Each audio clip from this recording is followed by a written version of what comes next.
7 लाख नए आवेदन आए हैं, उनकी अभी स्क्रूटनी होगी और उसके बाद में ये देखा जाएगा कि कितने कितने आप ऐड कर पाते हैं। 80-85% को हम लोगों ने डिस्पोज ऑफ कर दिया है। आधार कंप्लीट आइडेंटिटी प्रूफ नहीं माना गया है अभी भी एसआईआर के तहत। पुराने कोई डॉक्यूमेंट्स निकालने ज़रूरी हैं, वहाँ आधार के साथ हमें सप्लीमेंट करना पड़ रहा है। इतनी बड़ी संख्या में आपने पाया यहाँ पर घुसपैठी हुई। आस पड़ोस के लोगों से इंक्वायरी की तो वो लोग अपने पते पे नहीं पाए गए। नमस्कार, न्यूज 24 देख रहे हैं आप। मैं हूं आपके साथ डॉक्टर मीना शर्मा। आज न्यूज 24 पर हमारे साथ हैं राजस्थान के चीफ इलेक्टोरल ऑफिसर सीईओ नवीन महाजन। एसआईआर पर पिछले लंबे समय से काफी मशक्कत चल रही है और राजस्थान उन राज्यों में सबसे बड़ा भौगोलिक रूप से प्रदेश है। पड़ोसी मुल्क पाकिस्तान से सीमा जुड़ी हुई है। ऐसे में एसआईआर की प्रक्रिया में लगातार नंबर 1 जिन जिन राज्यों में ये प्रक्रिया चल रही है, अपने आप को कैसे बनाए रखा, नवीन महाजन जी से विस्तार से चर्चा करते हैं। स्वागत है आपका न्यूज 24 पर sir. Thank you sir, SIR की प्रक्रिया पूरे देश में इस वक्त सबसे ज़्यादा चर्चा का विषय है। मुद्दा ये है कि बार बार एक बात ये आ रही है कि अभी क्यों ये जो टाइमिंग है, यही टाइमिंग क्यों हुआ। तो जो आम आदमी है उसको आप बीइंग चीफ ऑफ स्टेट इस मुद्दे पर कैसे समझाएंगे कि भाई अभी इसकी ज़रूरत क्यों है। देखिए, प्रजातंत्र की जो रीढ़ है वो इलेक्शन प्रोसेस है, और अगर इलेक्शन प्रोसेस की हम गहराई में जाएं तो जो फाउंडेशन है वो है हमारी voter list. Voter list over the years उसमें विसंगतियां आ जाती हैं। बहुत से लोग ऐसे होते हैं जिनकी डेथ हो जाती है, पर वोटर लिस्ट से उनके घर वाले उनका नाम अप्लाई नहीं करते कि इनकी डेथ हो गई है तो इनका नाम आप डिलीट कर दीजिए। लाइकवाइज बहुत से लोग ट्रांसफरेबल जॉब्स में होते हैं, बैंक है, सर्विसेज सेक्टर में, गवर्नमेंट जॉब्स में हैं, पब्लिक सेक्टर अंडरटेकिंग्स में हैं। तो विद टाइम वो अपनी जो डेस्टिनेशन है उनकी चेंज हो जाती है, पर जहाँ पे वो उस टाइम पे कार्यरत थे नाम वहीं पे वो छोड़ के दूसरी जगह पे चले जाते हैं। ऐसे ही बहुत सी माइग्रेंट पॉपुलेशन होती है जो फ्लोट करती रहती है। कुछ देर के लिए वो एक पर्टिकुलर शहर में है, फिर रोज़गार की तलाश में वो किसी दूसरी जगह चले गए। तो इस तरह की जो माइग्रेंट पॉपुलेशन है उसके कारण भी जो वोटर लिस्ट है उसमें इश्यूज रहते हैं। फिर कुछ जगह पे वोटर्स की टेंडेंसी होती है कि वो अपनी नेटिव प्लेस में भी नाम लिखवा लेते हैं और जहाँ काम कर रहे होते हैं वहाँ भी अपना नाम लिखवा लेते हैं, यानी कि डबल एंट्री के साथ वो वोटर लिस्ट में रहते हैं। प्रजातंत्र किसी भी तरह से इसकी इजाज़त नहीं देता कि आपका वोट दो जगह पे हो। फिर कुछ बोगस वोटर्स भी होते हैं। अगर आपने अपनी वोटर लिस्ट को प्योरीफाई करना है तो जितने भी इनएलिजिबल इस तरह के वोटर्स हैं इनको डिलीट करना बहुत ज़रूरी है। डिलीट करने के लिए गहनता से 1-to-1 मार्किंग होना बहुत ज़रूरी है। तो जो स्पेशल इंटेंसिव रिवीजन स्टार्ट किया गया इलेक्शन कमीशन के द्वारा, इसमें एक एक मतदाता तक तस्दीक दी जा रही है। इसमें एक एक मतदाता से इन्यूमरेशन फॉर्म भरवाया गया है और उसके बेस पे एक डिजिटल प्लेटफॉर्म पे अपलोड किया गया है और प्रयास किया गया है कि उसकी जो 23 साल पहले जब एसआईआर हुआ था तो उस वोटर लिस्ट के साथ मैपिंग की जाए। मुझे ये बताते हुए खुशी है कि हमारे यहाँ पे जो मैपिंग है, हम लोग 98.5% जो मतदाता हैं उनकी मुकम्मल कर पाए हैं। मात्र 8-8.25 लाख वोटर ऐसे हैं जो मैप नहीं हो पाए, जो कि टोटल इलेक्टोरेट जो हमारा जिस टाइम हमने ये प्रोसेस स्टार्ट किया था तो 5,46,00,000 था। उसके कंपैरिजन में देखें बहुत ही एक छोटा नंबर है। इनको हमारा जो डिस्ट्रिक्ट एडमिनिस्ट्रेशन है वो इनको नोटिसेस सर्व कर रही है, इनकी बाकायदा सुनवाई हो रही है, इनको डॉक्यूमेंट्स उपलब्ध कराने का मौका दिया जा रहा है और फिर मेरिट के बेस पे डिसीजन हो रहा है कि ये वोटर लिस्ट में रहेंगे या नहीं रहेंगे। जी, नवीन महाजन जी, आधार एक बहुत बड़ा आइडेंटिटी प्रूफ हमारे देश में है, लेकिन इस पूरी प्रक्रिया में आधार को शामिल क्यों नहीं किया गया? आम आदमी के मन में इस बार बार प्रश्न उठा, इस प्रश्न के कई स्तर पर जवाब भी मिले, लेकिन आप महसूस करते हैं कि आधार नहीं होना कितना, क्या कारण मानते हैं, मतलब क्या वजह रही?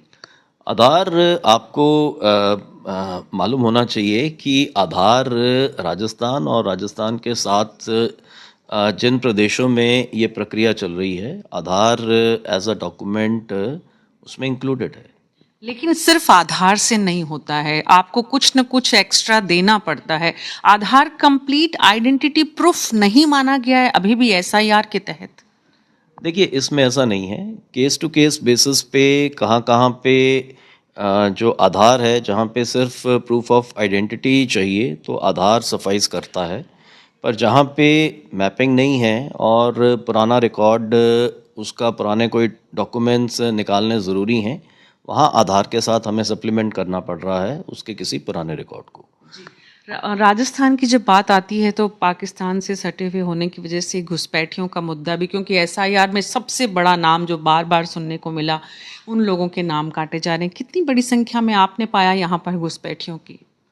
देखिए, जो हमारे यहाँ पे जो हम लोगों का वर्गीकरण है, हमारा वर्गीकरण बड़ा स्पष्ट है।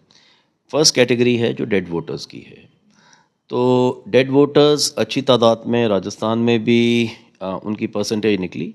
सेकंड कैटेगरी थी जो परमानेंटली पलायन कर चुके। जो परमानेंटली पलायन कर चुके वो भी हमारे यहाँ पे नियरली 25 लाख जो वोटर्स हैं वो उभर कर सामने आए। उसके बाद है जो एब्सेंट वोटर्स हैं, जिनका हमने मोहल्लों में घर पे जाके उनके बताए हुए पते पे जाके तस्दीक की, बीएलओज़ को बार बार भेजा, आस पड़ोस के लोगों से इंक्वायरी की, तो वो लोग अपने पते पे नहीं पाए गए। अब ये लोग इस तरह की श्रेणी में हो सकते हैं, एंड कुछ लोग थे जिन्होंने इन्यूमरेशन फॉर्म उनके जनरेट हुए मौजूद थे, पर उन्होंने उनको साइन करने से मना किया। तो ये एक कुछ परसेंटेज थी। कुछ लोग थे जो डुप्लीकेट वोटर्स भी थे।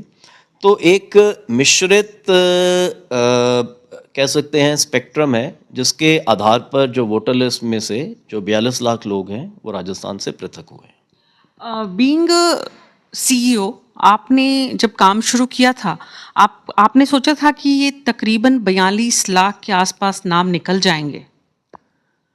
देखो, ये अनुमान लगाना कि आपकी स्टेट की जो वोटर लिस्ट है इसमें कितनी विसंगतियां हैं, टफ है। हमारे पास बिहार का जो एग्ज़ाम्पल था वो सामने था। बिहार में नियरली 7.5 से 8% जो वोटर्स थे उनका डिलीशन हुआ था। तो हमें एक हल्का अनुमान था कि जो वोटर लिस्ट में विसंगतियां, क्योंकि उनका भी जो पुराना एसआईआर था उसके बाद जो नया एसआईआर हो रहा था लगभग उतने ही अंतराल के बाद हो रहा था, 22-23 साल के बाद हो रहा था। तो हमें अनुमान था मोटा मोटी कि हमारा भी फिगर कहीं ना कहीं 7 से 8% के बीच में हो सकता है, या थोड़ा बहुत आगे पीछे हो सकता है। और इवेंचुअली हमारा जो फिगर है वो 7.66% रहा। यंग वोटर्स कितने बढ़े इस पूरी प्रक्रिया के दौरान? क्या आपका फोकस भी रहा यंग बॉयज़ एंड गर्ल्स को मोटिवेट करने के लिए? कुछ आपने इसमें स्पेसिफिक अलग से प्रयास किए? देखिए, एसआईआर केवल डिलीशन के लिए नहीं है, एसआईआर इंक्लूजन के लिए भी है। सो यंग वोटर्स को इंक्लूड करना हमारी प्रायोरिटी थी, और हम लोगों ने इलेक्टोरल लिटरेसी क्लब्स स्कूल्स और कॉलेजेस में बड़े पैमाने पे लास्ट ईयर गठित किए।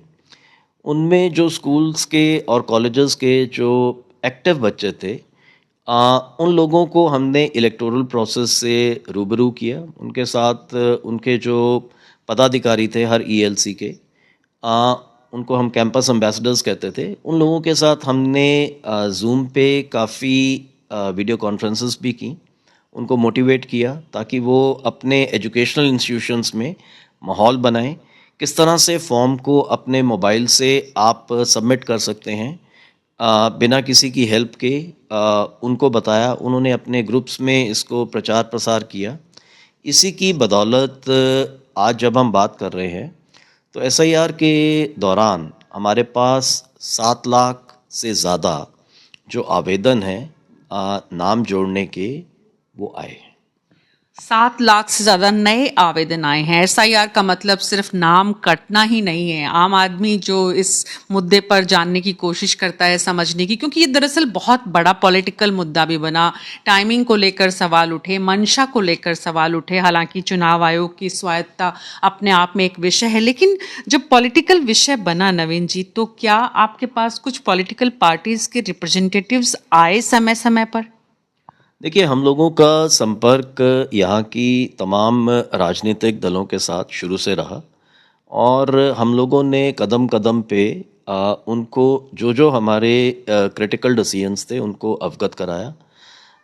सबसे इम्पोर्टेंट था कि धरातल पे जहाँ पे पोलिंग स्टेशन है वहाँ पे हमारा जो बूथ स्तरीय अधिकारी है वो पॉलिटिकल पार्टीज़ द्वारा अपॉइंटेड जो बूथ स्तरीय एजेंट है, पॉलिटिकल एजेंट है, बेशक वो रीजनल पार्टीज़ हों, बेशक वो नेशनल पार्टीज़ हों, उनको वो एक एक चीज़ से वाकिफ़ रखे। तो जब वोटर्स की शिनाख्त की गई जो पात्र नहीं थे, जिनकी डेथ हो चुकी थी या जो पलायन कर चुके थे या जो अपने पते पे मौजूद नहीं थे या डुप्लीकेट एंट्रीज़ वाले थे, तो हम लोगों ने उनको सूचीबद्ध किया एक एक पोलिंग स्टेशन पे और ये सूचियां हमने बाकायदा पॉलिटिकल पार्टीज़ के साथ बूथ स्तर पे शेयर की, एक्सचेंज की। वो बाकायदा मीटिंग्स की गई, इंटरेक्शन किया गया। यही इंटरेक्शन फिर एसडीएम के लेवल पे जो ईआरओ होता है उसके स्तर पे भी संपादित किया और कलेक्टर्स ने भी फिर जो ये मीटिंग्स हैं अपने अपने ज़िलों में पॉलिटिकल पार्टीज़ के साथ की। इससे ये पूरी जो प्रक्रिया है एसआईआर की ये पारदर्शी तरीके से संपादित की गई राजस्थान में और हम लोगों ने बाकायदा जो ये सारी प्रक्रिया है इस प्रक्रिया को अपने सोशल मीडिया हैंडल्स पे भी शेयर किया। हम लोगों ने डेली प्रयास किया कि एक एक फिगर को हम मीडिया के साथ भी शेयर करें, पॉलिटिकल पार्टीज़ के साथ भी शेयर करें, एक आमजन के साथ भी शेयर करें, ताकि कहीं भी अगर कोई विसंगति किसी के सामने किसी को लगती है कि हमारी वोटर लिस्ट में अभी भी है तो वो आगे बढ़कर हम लोगों से संपर्क करे, हमारी मशीनरी से संपर्क करे और हम ओपन माइंड से उस विसंगति पे कॉग्निजेंस लेके जो भी उस पे एप्रोप्रिएट एक्शन होगा वो हम ले पाएँ। आपने बताया जो 7 लाख नए आवेदन आए हैं उनकी अभी स्क्रूटनी होगी और उसके बाद में ये देखा जाएगा कि कितने इन्वॉल्व, मतलब कितने आप ऐड कर पाते हैं। हाँ, आप सही कह रहे हैं कि इसमें भी मैं बता सकता हूँ कि रफली 80-85% को हम लोगों ने डिस्पोज ऑफ कर दिया है और उनमें से कुछ हैं जो अपात्र पाए गए हैं, बट वास्ट मेजॉरिटी जो इनमें से हैं वो पात्र पाए गए हैं और जब फाइनल लिस्ट हमारा जारी होगा 14 फरवरी को तो ये जो नए वोटर्स हैं ये भी उसमें ऐड होंगे। जी, और जो 42 लाख का जो आंकड़ा है उसमें से कितने आपको लगता है कि कुछ लोग उसमें से भी आ रहे हैं आपके पास कि जिनके नाम कटे हैं, या ये लगभग वो हैं जो अब नहीं जुड़ने वाले हैं, जो दरअसल पूरी इस प्रोसेस से बाहर हो चुके हैं? देखिए, उस पे बहुत डिलीजेंस हुई थी। जो हम लोगों ने 41,85,000 जो मतदाताओं को पृथक किया था, जैसा मैंने बताया बूथ स्तर पे हमने उन सूचियों को पॉलिटिकल पार्टीज़ के साथ शेयर किया था। तो बहुत डिटेल में एक एक वोटर पे माइक्रो डिटेलिंग के साथ वो सूचियां हमने सार्वजनिक की थी, पंचायतों के लेवल पे, नगर पालिकाओं के वार्ड के लेवल पे। सो इतना उसमें डिलीजेंस किया गया था, बहुत कम चांस है कि उनमें से जो आइडेंटिफाइड वोटर्स थे जिनको हमने ड्राफ्ट रोल से पृथक किया है वो फाइनल लिस्ट में शरीक होंगे। तो बहुत मुश्किल है, लेकिन रास्ता खुला हुआ है चुनाव आयोग और आपने उनको समय भी दिया हुआ है। सवाल आपने अभी नगर पालिकाओं के और पंचायतों के चुनाव की बात कही, लगातार ये चर्चा हो रही थी कि एसआईआर की प्रक्रिया के बाद चुनाव होंगे, लेकिन आपके स्टेटमेंट से ऐसा लग रहा है कि इस चुनाव आयोग की इस प्रक्रिया का, एसआईआर का और पंचायत और निकाय चुनाव का दरअसल कोई संबंध ही नहीं था। देखिए जो पंचायत और जो नगर निकाय के चुनाव हैं वो पृथक से जो संवैधानिक बॉडी है स्टेट इलेक्शन कमीशन वो संपादित करता है और जो एसआईआर की पूरी प्रक्रिया है वो भारत निर्वाचन आयोग संपादित करता है। सो इसलिए ये दोनों प्रक्रियाएं अलग हैं और केवल ये है कि जो एसआईआर के बाद जो फाइनल मतदाता सूची है वो पूरी तरह से हम कह सकते हैं कि वर्चुअली वो एक जितनी भी कालांतर में विसंगतियां आई थीं उनको हटा के और जितने भी पात्र मतदाता थे उनको इंक्लूड करके एक समग्र रूप से एक कॉम्प्रिहेंसिवली प्योर एक वोटर लिस्ट तैयार होगी जिसका फ्यूचर में उपयोग होगा। यूडीएच मंत्री ने कई बार कहा था कि आपको याद होगा प्रश्न चिन्ह चुनाव आयोग पर लगाते हुए स्टेट पर कि मतलब वो लोग काम स्लो कर रहे हैं या उनका जो पंचायत और स्थानीय निकायों के चुनाव में देरी की वजह ये है। आपने उस समय किसी तरह का रिएक्शन नहीं दिया था, लेकिन अब आपको लगता है कि क्योंकि चुनाव उधर होने चाहिए थे और ये अलग प्रक्रिया है, तो दरअसल चुनाव देरी का इससे आपकी पूरी एसआईआर की प्रक्रिया से कोई वास्ता नहीं था। देखिए जो स्टेट इलेक्शन कमीशन है वो एक अपने आप में संवैधानिक संस्था है और किस तरह से इस प्रक्रिया को चुनाव प्रक्रिया को नगर निकायों की और पंचायतों को आगे बढ़ाना है ये उसका दायित्व है जिसका वो निर्वहन नियमानुसार कर रही है। तो पंचायत और स्थानीय निकायों के चुनाव पहले वाली लिस्ट से ही होंगे या आप पहले ही कह चुके हैं, आप उसी बात पे कायम हैं? ये काम स्टेट इलेक्शन कमीशन का है और अभी ड्राफ्ट सूची उपलब्ध है। 14 फरवरी के बाद जो फाइनल सूची है वो उपलब्ध हो जाएगी। सो स्टेट इलेक्शन कमीशन के पास ये ओपन वो है कि वो किस तरह की मतदाता सूची को यूज़ करना चाहता है। आम आदमी ये जानना चाहता है कि ओपन है इसका मतलब क्या है? मतलब ये भी ली जा सकती है और वो भी ली जा सकती है, दोनों विकल्प खुले हुए हैं। ये स्टेट इलेक्शन कमीशन का निर्णय होता है। स्टेट इलेक्शन कमीशन ने फिलहाल निर्णय किया है कि वो 1 जनवरी 2025 वाली जो मतदाता सूची है उसके आधार पर ये चुनाव करा रहे हैं। जी। नवीन जी, आम आदमी, क्योंकि पूरे राजस्थान की जनता से आपका डायरेक्ट वास्ता रहा इस पूरी प्रक्रिया के दौरान, आम लोगों का एटीट्यूड, रवैया कैसा रहा? बिकॉज डेमोक्रेसी में एक शिकायत आम आदमी से अक्सर की जाती है कि वो अपने वोट के अधिकार के प्रति दरअसल उतने सजग है नहीं और इसीलिए चाहे देश के किसी भी हिस्से में जाएं वोटिंग परसेंटेज कम होता है। तो इस पूरी एसआईआर की प्रक्रिया में आम आदमी का इन्वॉल्वमेंट किस तरह का रहा? देखो राजस्थान में बड़े चैलेंजेस थे। राजस्थान के अपने सबसे प्रमुख चैलेंजेस थे भौगोलिक। बाकी स्टेट्स जहाँ पे एसआईआर हो रहा था और राजस्थान में एसआईआर जो हो रहा था, हमारे यहाँ वेस्टर्न क्षेत्र बहुत ही बिखरा हुआ क्षेत्र है, मरुस्थलीय क्षेत्र है, तो वहाँ पे बसावट भी ढानियों में है। तो किसी ढानी में 5 घर हैं, किसी में 10 घर हैं, किसी में 15 घर हैं, लिमिटेड वोटर्स हैं और एक एक बूथ पे इस तरह की 30-40 ढानियाँ हैं। तो बूथ लेवल अधिकारी को अब उनके पास जाना है, कोई गारंटी नहीं है कि वो उस टाइम पे मिलेंगे या नहीं मिलेंगे। तो सेम जब हम दक्षिणी राजस्थान में जाते हैं तो वो टीएसपी बेल्ट है जो हमारा ट्राइबल सब प्लान रीजन है। वहाँ पे जो आदिवासी क्षेत्र है, बेशक वो डूंगरपुर हो, बांसवाड़ा हो, प्रतापगढ़ हो, राजसमंद, उदयपुर का इलाका हो, तो वहाँ भी ये पेचीदगियाँ हैं कि वो मगरों पे रहते हैं। वहाँ पे मगरों पे बिखराई हुई आबादी है। सो अगेन हमारे बीएलओ के लिए वहाँ भी बड़ा चैलेंजिंग होता था कि वो उस ड्वेलिंग यूनिट तक जाता था, उसमें 2 लोग हैं, एक मजदूरी करने गया हुआ है। तो हमारे लिए जो प्रमुख चैलेंज था वो था सदर्न राजस्थान और वेस्टर्न राजस्थान के भौगोलिक विषम बैकग्राउंड के डिस्ट्रिक्ट्स। इसके अलावा क्या है, जो अर्बन सेंटर्स हैं जैसे जयपुर है, तो जयपुर में लगभग 10 असेंबली सेगमेंट्स हैं जो सिटी के अंदर हैं। इसी तरह से जोधपुर है, वहाँ 3, लगभग चौथी लूनी में भी कुछ हिस्सा है जो अर्बन है।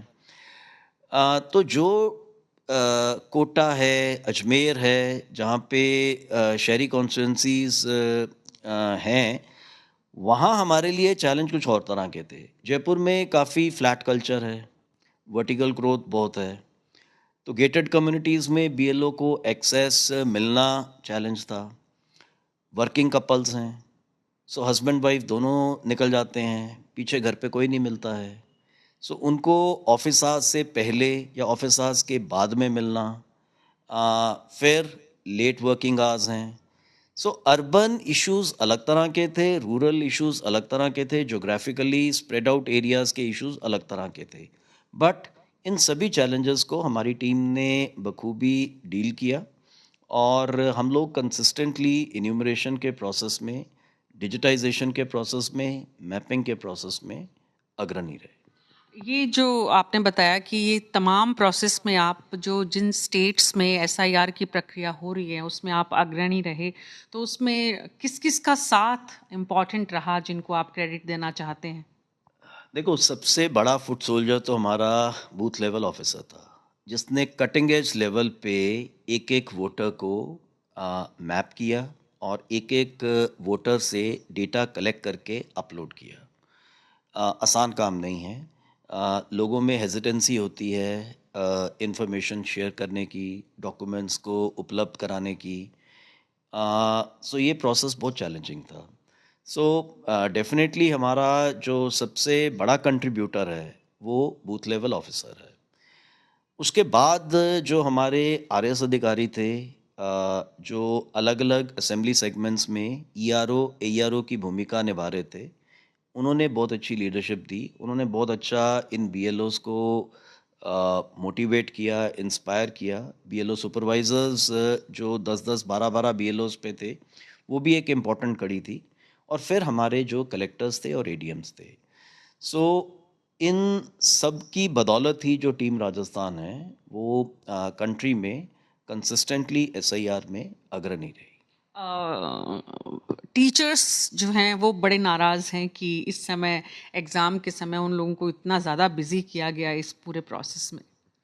हर टीचर बीएलओ नहीं है, पर यहाँ पे 85% के आसपास जो बीएलओज हैं वो टीचर्स हैं। अब एसआईआर एक संवैधानिक प्रक्रिया है, हर साल नहीं होती है।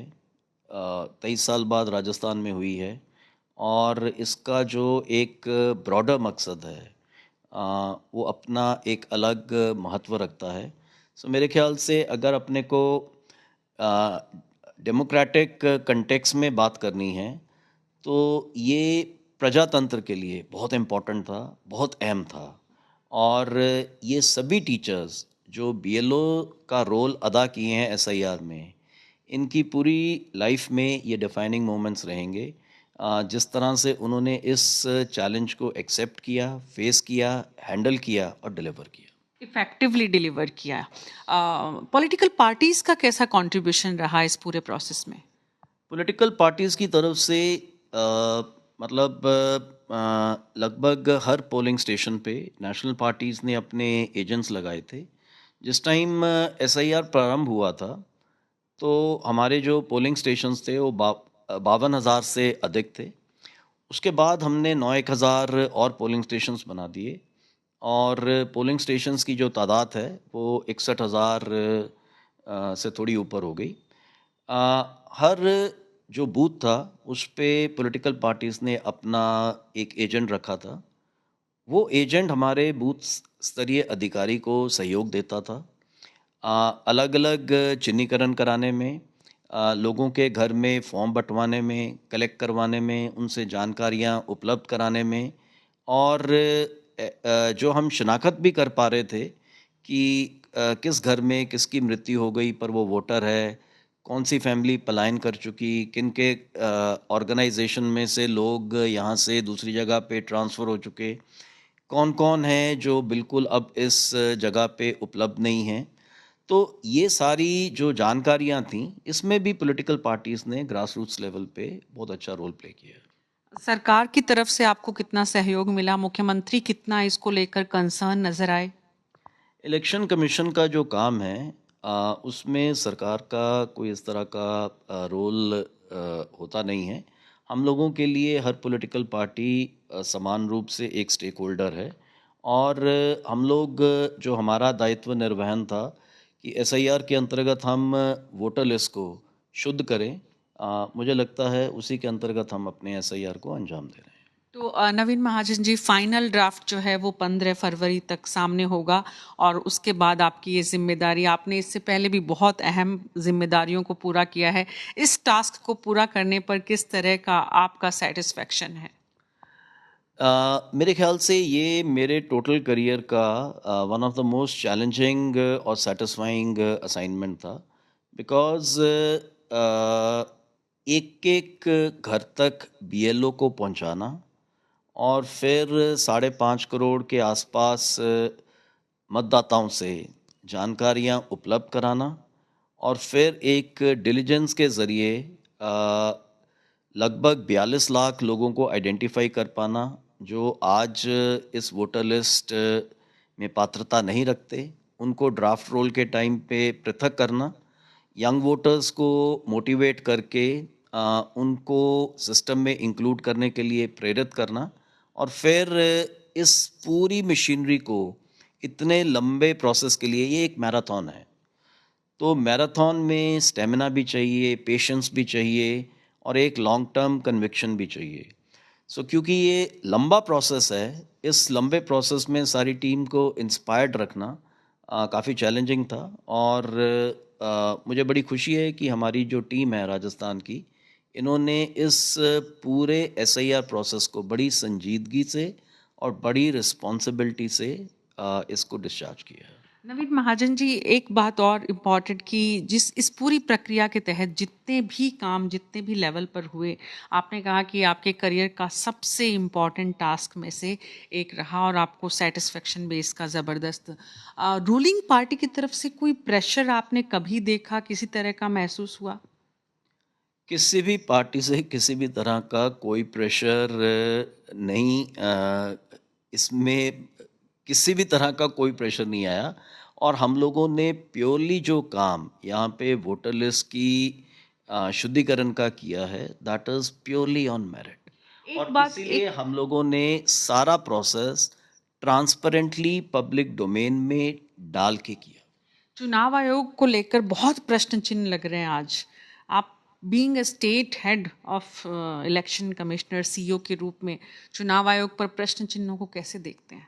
देखिए, डेमोक्रेसी है, हर किसी को अपनी बात रखने की आज़ादी है, हर तरह के नरेटिव्स चलते रहते हैं, बट फाइनली जो आपका जो एक एसिड टेस्ट होता है वो ये होता है कि आपने अगर कोई सूची अपात्र मतदाताओं की रिलीज़ की और उनको पॉलिटिकल पार्टीज़ के साथ शेयर किया, मीडिया के साथ शेयर किया, पब्लिक रिप्रेजेंटेटिव्स के साथ शेयर किया, तो क्या उसने स्क्रूटनी को पास किया या नहीं किया? राजस्थान में बिल्कुल किया। दूसरे राज्यों में जहाँ जहाँ एसआईआर प्रक्रिया हो रही है, वहाँ पर भी आप लोगों ने, आपकी लगातार बातचीत आपके काउंटर पार्ट से होती रही होगी। क्या फ़र्क आपने महसूस किया? बस इस आखिरी सवाल के साथ इस बात को ख़त्म करेंगे। देखिए, I will not like to comment on what is happening in SIR in different states, because ना तो हम लोगों के पास उनकी प्रॉपर इन्फॉर्मेशन होगी, और ना ही वो हमारे लिए मुनासिब होगा कि हम उनके आउटकम्स पे कमेंट करें। बहुत बहुत शुक्रिया नवीन महाजन जी, इस पूरी जानकारी को साझा करने के लिए। तो एसआईआर प्रक्रिया पर जितने सारे सवाल उठ रहे हैं, उन सब का राजस्थान के संदर्भ में एक एक का सिलसिलेवार जवाब दिया नवीन महाजन, सीईओ राजस्थान चुनाव आयोग। न्यूज़ 24 पर यहाँ पर लगातार हमारे साथ आप राजस्थान के शख्सियत से मिलते रहते हैं। अभी मेरे साथ इतना ही। नमस्कार।